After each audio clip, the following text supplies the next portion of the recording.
बार की बात है, एक बहुत बड़ा नेता एक साधु के छोटे से आश्रम में गया, क्योंकि उसने बहुत सुना था उस साधु के बारे में और उसके मन में आया कि मैं एक बार जाकर के देखता हूं कि लोग इतनी तारीफ क्यों करते हैं उसकी। तो जब वो उस आश्रम में गया तो वहां पर एक छोटा सा कमरा था जहां पर एक कालीन बिछा हुआ था। वहां पर कुछ लोग बैठे हुए थे नीचे और साधु जी सामने बैठे हुए थे। कुछ सवाल जवाब चल रहा था। तो जैसे ही वो अंदर गया, वो अकेला नहीं था, उसके साथ में 4 बॉडीगार्ड्स भी थे और उसको ये आदत थी कि जहां पर भी वो जाता था लोग अपनी जगह से खड़े हो जाते थे, उसकी तरफ देखते थे, हाथ जोड़ते थे, अपना सर झुकाते थे। लेकिन यहां पर ऐसा कुछ भी नहीं हुआ। साधु ने उसकी तरफ देखा तक नहीं, क्योंकि वो साधु किसी के सवाल का जवाब दे रहे थे। लेकिन नेता को इस बात पे गुस्सा आ गया। नेता को लगा कि ये मेरी बेइज्जती है।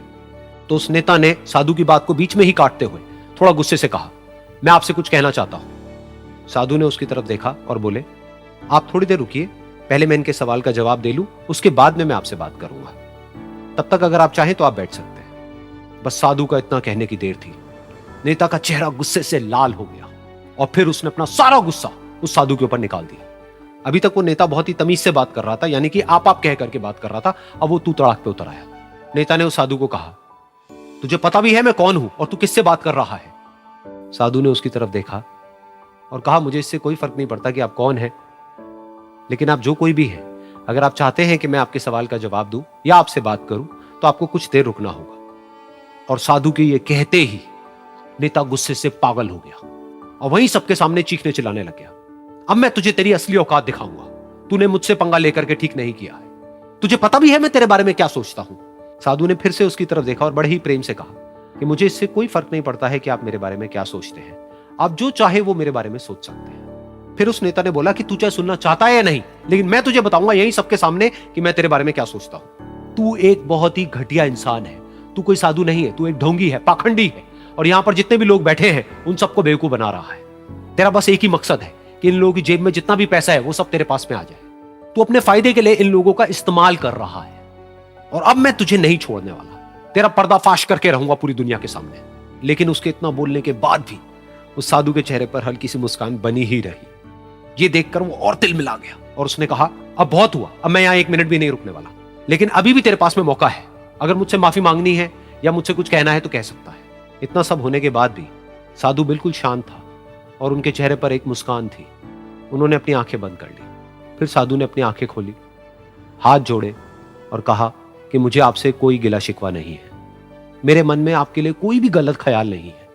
जो भी आपने मेरे बारे में कहा वो आपकी अपनी सोच थी।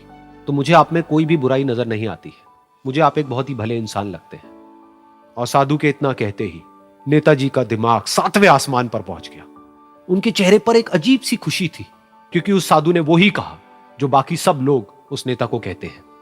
और वो खुशी खुशी उस आश्रम से अपने घर की तरफ चला गया और जा करके अपने पिताजी के साथ में बैठ गया। उसके पिताजी की आंखें बंद थी और वो ध्यान में थे। पूरी जिंदगी उन्होंने सिर्फ लोगों की सेवा करी और बदले में कुछ भी एक्सपेक्ट नहीं किया। तो थोड़ी देर बाद जब उन्होंने अपनी आंखें खोली और देखा अपने बेटे को अपने साथ बैठे हुए, तो उनके बेटे के चेहरे पर आज एक अजीब सी खुशी थी जो आज से पहले उन्होंने कभी नहीं देखी थी। फिर उसने एक एक करके सब कुछ बताया कि आज क्या हुआ, किस तरह से वो आश्रम गया, वहां पर क्या हुआ, उसने क्या कहा, उन्होंने क्या कहा। तो जब इसके पिताजी ने पूरी बात सुनी तो थोड़ा सा मुस्कुराए और अपने बेटे को देख करके बोले कि उन्होंने तुम्हारी तारीफ नहीं करी है, क्योंकि उन्होंने वो नहीं कहा कि जो तुम हो, उन्होंने वो कहा कि जो वो खुद है। और तुमने जो भी कुछ उनको कहा वो नहीं कहा कि जो वो है, बल्कि तुमने वो कहा जो तुम खुद हो। यही बात वेदों में भी कही गई है, यथा दृष्टि तथा सृष्टि। ये दुनिया तुम्हें वैसी नहीं दिखती है जैसी कि ये दुनिया है। ये दुनिया तुम्हें वैसी दिखती है जैसे तुम खुद हो। जिसकी नजर जैसी है उसके लिए ये दुनिया वैसी ही है। तो अगर तुम अपनी दुनिया को बदलना चाहते हो तो उसका सिर्फ एक तरीका है, अपनी नजर को बदलो।